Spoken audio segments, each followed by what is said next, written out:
Fala galera, beleza? Bem-vindos a mais um vídeo desta nossa maravilhosa série chamada, e é claro, referindo-se sobre investimentos.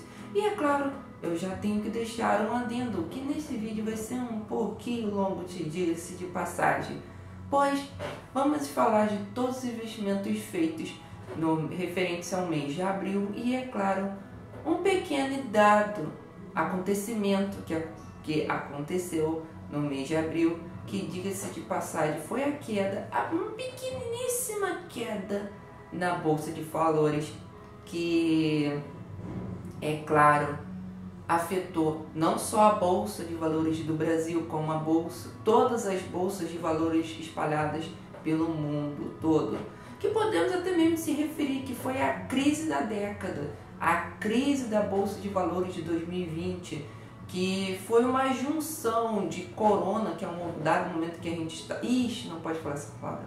E, é claro, a crise do petróleo. E, é claro, todos os acontecimentos que estão acontecendo sobre diversos fatores no mundo todo, que, é claro, fez uma queda gigantesca em todas as bolsas de valores. E, consequentemente, se a bolsa de valores caiu, todos os investimentos caíram.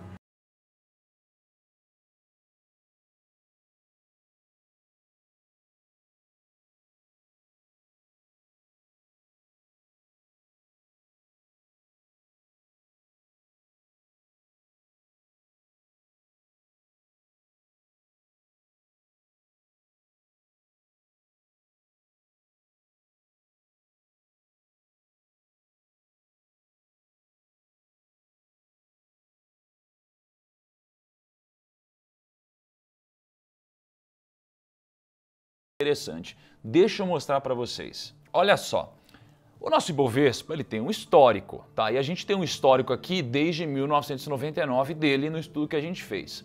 E desde 1999 para cá, que já é 2020, a gente tem aqui mais de 20 anos, um pouco mais de 20 anos, a gente tem os pontos do Ibovespa que foram subindo, né? Hoje a bolsa bateu quase 70 mil pontos, né? Você chegou a encostar nos 70 mil pontos, já esteve em 117 mil pontos, já esteve muito mais baixo, mas isso daqui por si só não significa nada, porque é como o preço de uma ação que custa R$100 não significa absolutamente nada, não dá para saber se ela está cara ou se ela está barata só por isso. A gente precisa olhar para números, para indicadores, para fundamentos da empresa.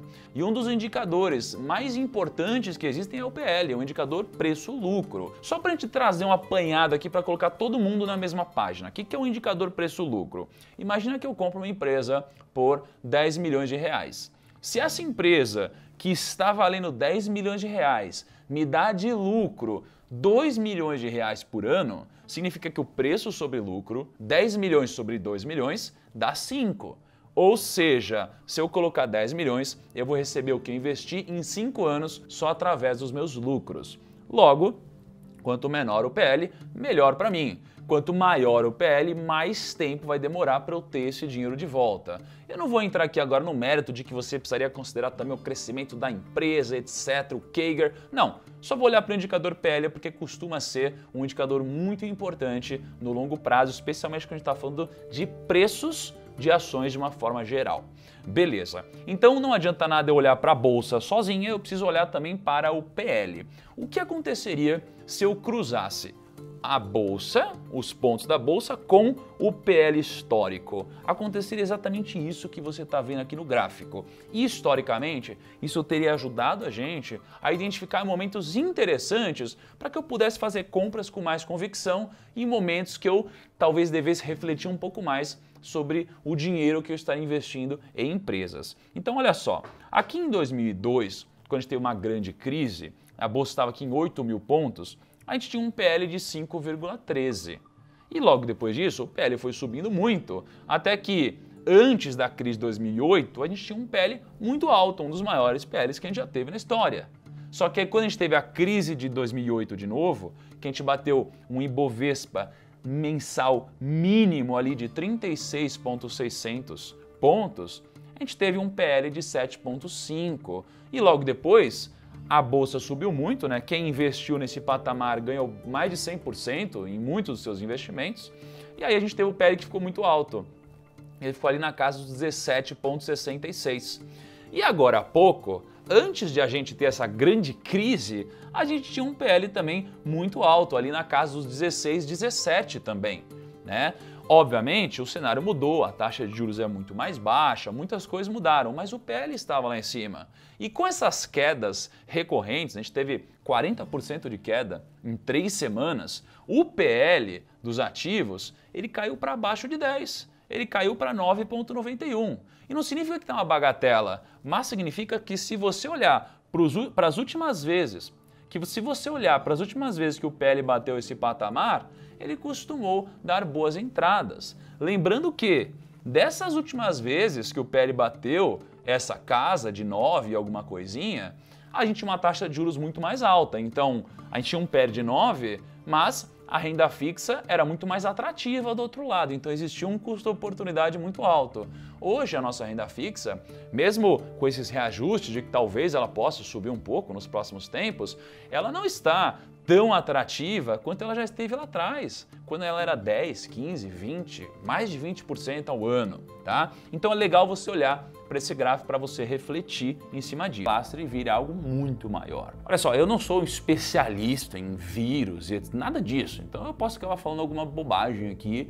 Tudo que eu estou falando é com base no que eu estudei, no que eu vi de vírus na internet, no que eu li em notícias, em artigos, em casos de análise também. Mas se você quiser saber mais sobre coronavírus especificamente, acho que tem 2 vídeos que são muito legais, um é do Castanhari e outro é do Átila. Eu vou deixar na descrição para você dar uma olhadinha. Mas o que você precisa saber em relação ao mercado financeiro é isso daqui. Começou em 2019, né? Parecia que era um caso de pneumonia, e aí várias pessoas começaram a pegar pneumonia ao mesmo tempo, era um grande surto e falaram, caramba, isso daí não tá com cara de pneumonia, é alguma coisa maior. E aí no dia 9 de janeiro de 2020, a gente teve a primeira confirmação do coronavírus, junto com a primeira confirmação de morte pelo coronavírus. No dia 13, ele chegou na Tailândia, no dia 16 ele chegou no Japão, no dia 21 nos Estados Unidos e no dia 30, oficialmente, a OMS decretou estado de emergência global. E aqui o mercado começou a ficar mais preocupado. E agora, no dia 26, ontem, a gente teve o primeiro caso confirmado no Brasil e vários casos que foram espalhados, alastrados pela Europa, né?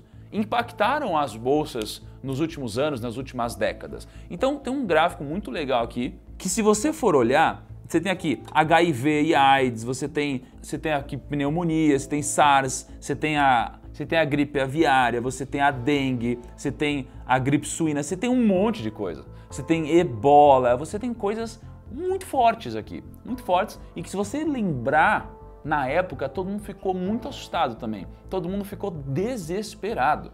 Só que o que acontece é, esse gráfico ele tem essa tabela e nessa tabela você vê o quê? Que no primeiro mês depois da doença, praticamente a bolsa caiu em todos os cenários. A bolsa caiu em quase todos os cenários em um mês.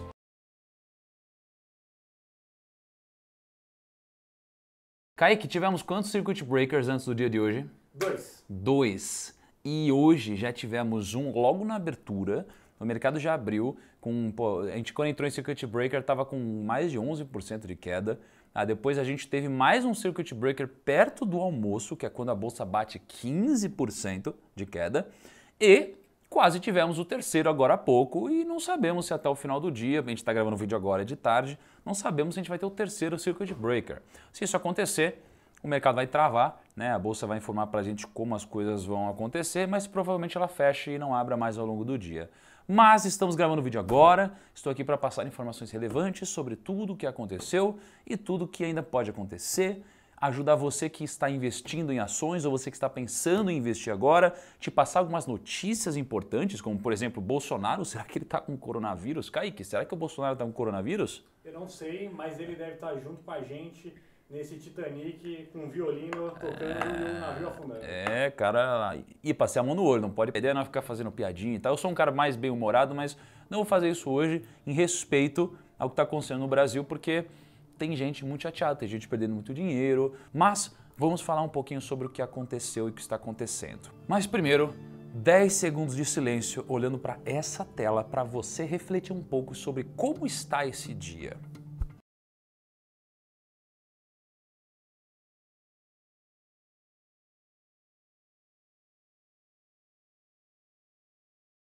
Cara, tá muito feio.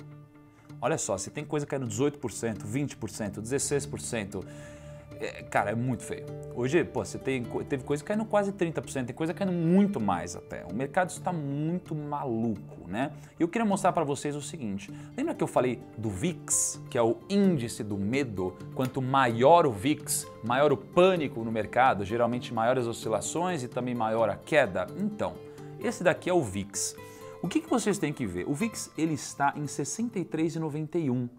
Só que aqui, nessa região aqui do meio, é como estava o VIX em 2008. Então veja que por mais que ele tenha subido mais aqui em 2008, o maior fechamento no gráfico mensal do VIX foi inferior ao quanto está o VIX hoje. Ou seja, se o VIX fechasse hoje, a gente já estaria com um grau de pânico maior do que o mercado estava em 2008, na pior crise que a gente já viveu. Ou seja, por esse indicador técnico, a gente consegue ver que as pessoas estão de verdade em pânico, né? A gente ouve na rua, a gente ouve na internet, etc., mas a gente consegue ver que as pessoas estão de verdade em pânico. Sobre o VIX, como que a gente lê o VIX, né? Quando o VIX está abaixo de 20, significa que a gente tem menos estresse no mercado. Quando ele está entre 20 e 30, a gente tem que ter atenção aos movimentos futuros, porque ele está começando a ficar perigoso. E acima de 30, a gente tem uma grande volatilidade esperada do mercado. Geralmente é um indicativo de que as pessoas estão com muito medo e incertas sobre o futuro. Gente, a gente está com o VIX acima de 60, para você ter uma noção da gravidade do que está acontecendo. Agora, eu tenho refletido, vocês acham que isso aqui talvez seja porque a internet hoje ligou muito mais o mundo do que em 2008? E tudo é muito mais rápido? O que vocês acham? Eu acho porque na última pandemia que teve de saúde, não tinha rede social, não era Facebook, Instagram, não era assim, não né? era esse dinamismo todo. Eu lembro que eu acompanhava as notícias ali por um terminal, né? Não era o Bloomberg, eu acho que era o Broadcast na época, eu não lembro qual que era, mas a gente recebia e aí eu lembro que eu falava com os clientes em cima daquilo. Hoje você abre o Instagram, o Twitter, outras redes, o YouTube e você vê conteúdo, né? E cara, e aí, o que começou a acontecer? De ontem para hoje, tiveram muitas novidades, né? O Trump, ele fechou, né? Não pode vir mais gente da Europa voando ali para o país, para os Estados Unidos. Pô, cancelaram a NBA, né? Cancelaram... O que mais cancelaram? Cancelaram a Liga Espanhola, cancelaram uma cacetada de eventos aqui no Brasil. Cancelaram o E3, eu ia realizar meu sonho esse ano, quem sabe. Então assim, começaram a cancelar um monte de evento. Um monte de evento. E a Olimpíada será talvez a Olimpíada também. Então isso aqui começa a impactar, porque não tem um evento desse, não vai ter todo o tráfego de pessoas indo para lá, as pessoas não vão consumir. Pô, você teve a companhia aérea hoje caindo uma cacetada, né? Pô, você tem a Azul, olha só, a companhia aérea caindo hoje 32,4%, fora a queda que ela já teve ao longo do ano, né? Uma queda que foi de R$ 58,00 para R$ 20,00, gente. Para R$ 20,00, tá falando de 60%, aqui na casa 60% de queda. Então assim, números realmente muito assustadores, a nossa bolsa caiu muito rápido, tá? Olha só, eu tô com um gráfico aqui da nossa bolsa, a gente caiu muito rápido, a gente demorou muito para subir, a gente tá no mesmo patamar aqui, porra, ali de 2017, gente. A gente tá no mesmo patamar de 2017, entendeu? Quando eu tirei o print desse gráfico. Olha só, então a gente demorou aqui anos, né? 2017, 18, 19, um pouquinho 2020. A gente demorou todo esse tempo aqui para que em poucos dias a bolsa caísse para esse mesmo patamar. Agora, se a gente for puxar um gráfico um pouco mais longo aqui desde 2011, né? A gente caiu muito, né? E antes de 2011 a gente estava num patamar próximo desse número. Então olha como as coisas são malucas, né? Agora, você teve momentos de oportunidades ali para você comprar bem abaixo do que está hoje. Porém, ainda assim, é legal a gente olhar para a história e ver como desempenhou nossa bolsa de valores. Então a gente teve um movimento repleto de oscilações para cima e para baixo, foram coisas malucas. Quando a gente olha para o Joesley Day, ele parece até pequeno agora, né? Quando você olhava lá na época, nossa, o Joesley Day, e você olha agora para ele, parece até pequeno, né? Então, para quem nunca tinha passado por uma crise, pô, você fala de 4% de queda, 5% de queda, fala a verdade, agora parece até pouco, né? Eu levantei aqui algumas das maiores quedas que a gente teve desde o começo do ano, tá? Eucatex, 78%, IRB, 67%, DMMO, 66%, Pomifruta, 59%, Saraiva, 58%, Gol, menos 57%. E detalhe, isso daqui foi antes de contabilizar toda a queda de hoje, tá? Então, os números provavelmente mudariam um pouco, mas é só para você ter uma noção de como o mercado de fato está assustado. Não adianta você querer fazer seguro depois que você bateu o carro. Não adianta. Não adianta você fazer seguro agora que a casa caiu. Agora não. Era você estar preparado antes disso. Então, o que eu acho legal a gente refletir? Olha só, antes de eu fazer essa reflexão, existe aqui na CNN um indicador de medo e ganância, que é o Fear and Greed Index. Fear é medo, greed é ganância, né? E aí ele mensura como que está o mercado. E o mercado está com medo extremo. É um medo extremo, né? O mercado está com muito medo. Então a volatilidade do mercado também está muito grande. Aqui embaixo você tem como isso é calculado, mas olha só, então o mercado realmente está com muito medo. E quando o mercado está com muito medo, e o que começou a acontecer? Eu comecei a ver várias empresas mandando as pessoas ficar em casa. Muitas empresas estão mandando as pessoas ficar em casa, não ir para o escritório. A OMS soltou, poxa, que a gente está vendo uma pandemia, né? Coronavírus é pandemia, não sei o que lá. E cara, tá todo mundo com muito medo. Só que quando a gente está com muito medo, qual é a reflexão? A gente esquece de que o medo é refletido nos preços dos ativos. Com certeza, é possível que as empresas sofram num futuro curto, num futuro médio, algumas até num longo, mas a maioria deve sofrer muito no futuro curto e futuro médio. O futuro incerto, a gente não sabe o que vai acontecer, mas muitas empresas vão sofrer. Né?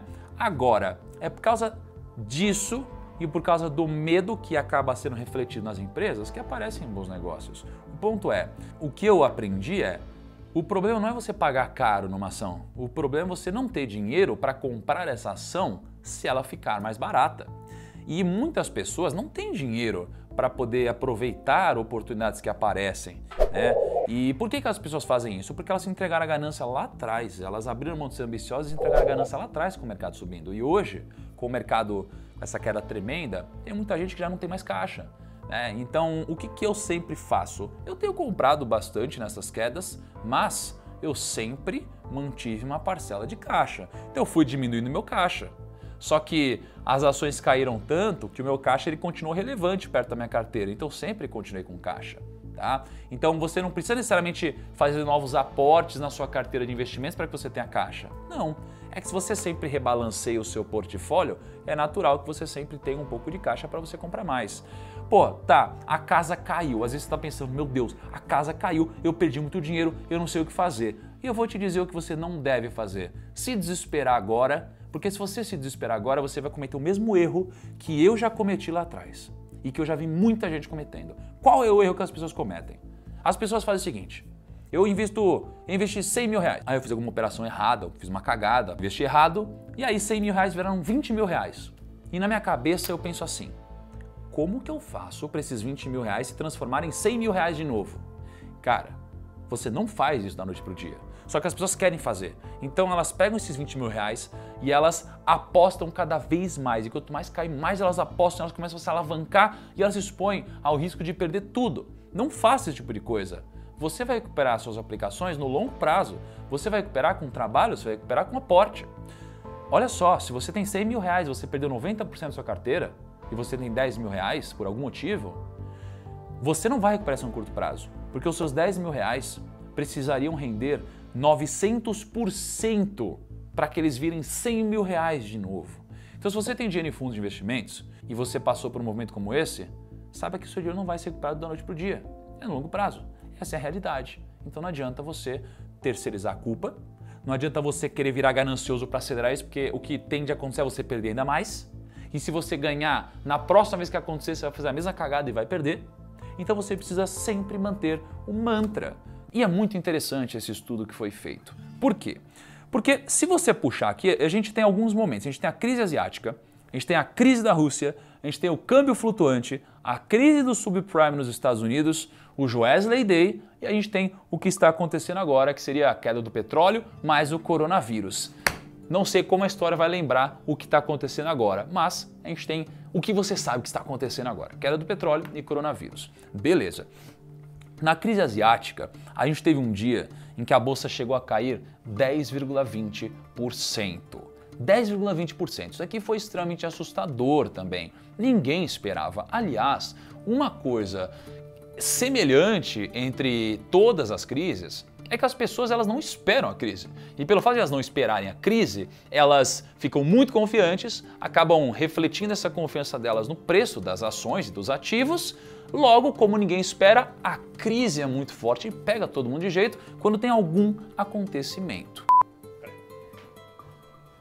Ai, meu Deus do céu, Kaique. Não me mata do coração, cara. Kaique, em pleno circuit breaker, Kaique. Você vai dar uma dessa? Eu tô até tremendo. E o que aconteceu? Um mês depois da maior queda, a bolsa ela já tinha se valorizado de forma acumulada em 16,93%. Em 3 meses, 32,32%, em 6 meses, 38,03%, até que em 12 meses o acumulado foi de menos 4,5%.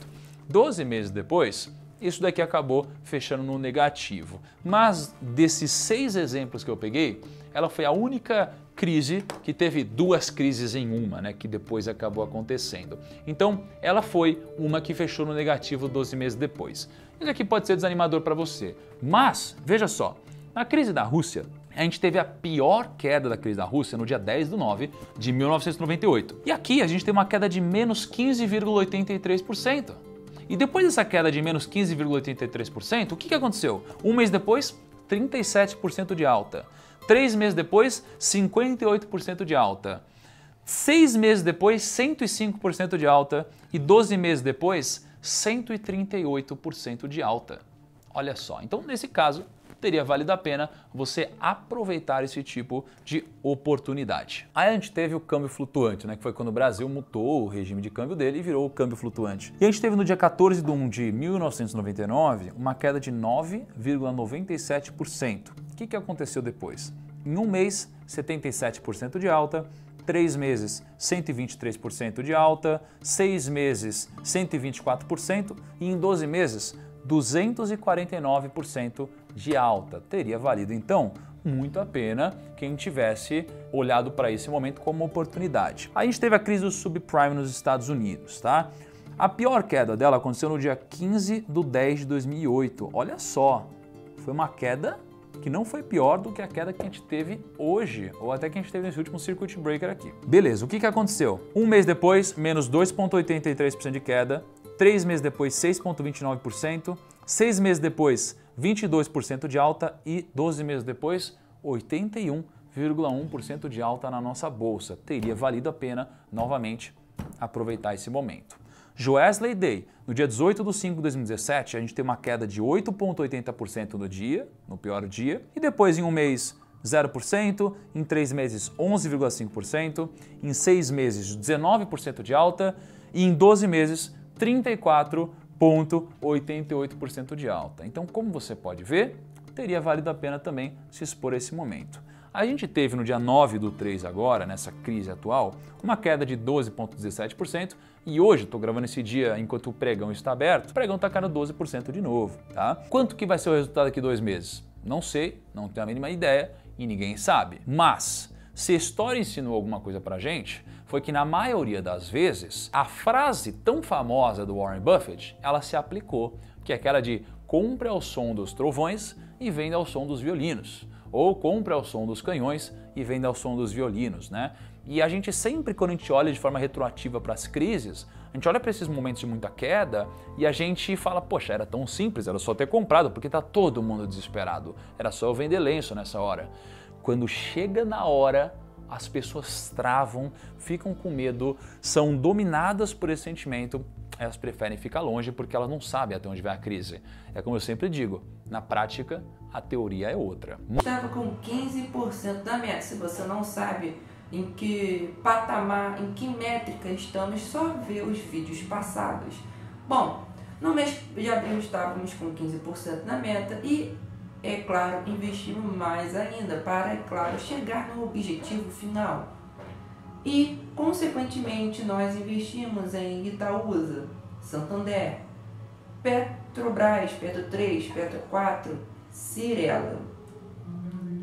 E é claro, infelizmente, que o acontecimento do ano, ou melhor dizendo, o acontecimento da década, que foi a crise, né? A crise chegou muito forte e, consequentemente, perdemos 10% do capital que estava investindo.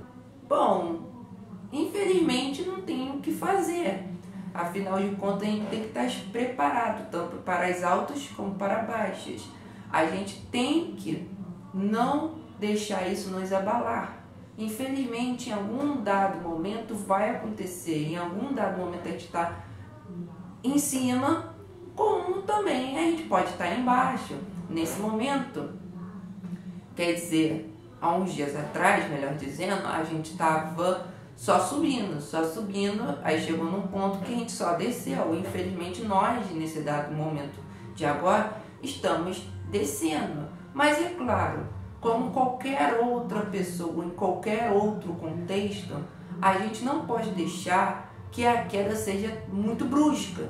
Temos que fazer de tudo que a queda tem que ser o mais ameno possível para então a gente não sofrer tantas consequências.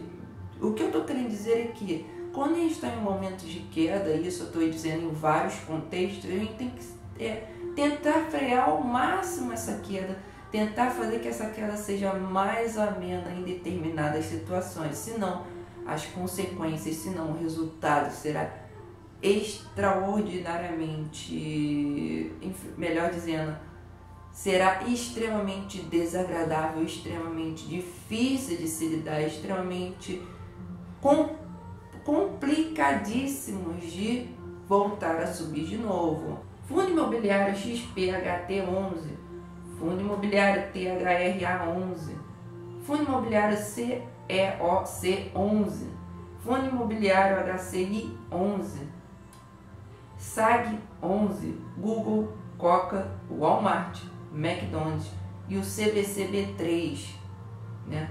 E é claro, fechamos o mês de abril com uma ação da RZ3, no caso Aeroso.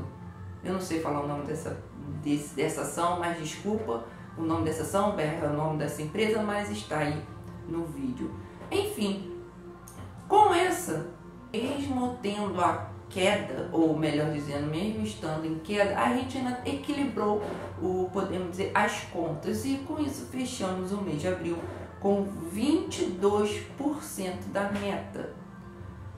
Ou seja, mesmo com a queda, mesmo estamos vivenciando um momento de queda, um momento difícil em diversos pontos, em diversos contextos pelo mundo afora, ainda conseguimos equilibrar e, é claro, subir o nosso valor patrimonial, pois antes estava em 15%, né? Obviamente a gente teve um valor patrimonial de 22%, ou seja, a gente conseguiu ainda ter lucro de pelo menos 6%, ou até mais do que isso, podemos dizer assim. Mas é essa estratégia que temos que fazer quando o momento não é oportuno. A gente tem que visualizar o momento no qual estamos vivendo e, é claro, usar a estratégia, usar a inteligência para que a gente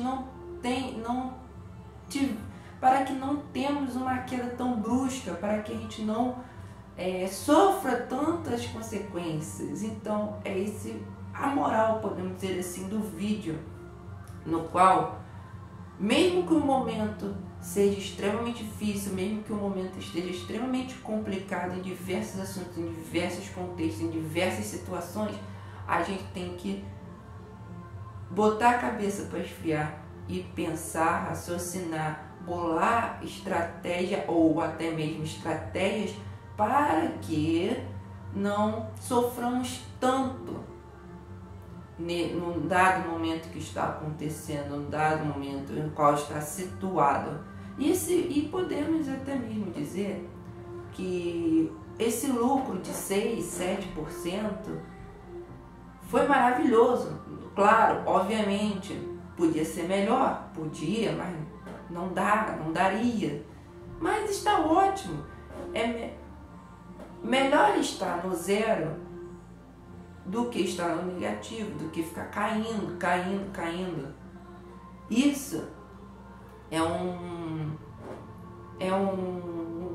exemplo de vida, né? É melhor estar no equilíbrio do que estar sempre alta ou sempre em baixa. Sempre o melhor é estar em equilíbrio, né? Claro que em alta é sempre melhor, mas você não tem nenhuma garantia que sempre estará em alta. E mesmo também nunca será a garantia de você sempre estará em baixa. Sempre é perfeito ficar em equilíbrio. Isso eu estou dizendo em diversos contextos, em diversas situações. Enfim, eu espero que tenham gostado desse vídeo. Até a próxima. E é claro, eu desejo a todos vocês que estão assistindo nesse exato momento que se cuidem, fiquem em casa, em quarentena, né? Porque o momento de agora, eu não estou falando de investimento, mas o momento agora é se cuidar e cuidar dos outros, se proteger e proteger as outras pessoas.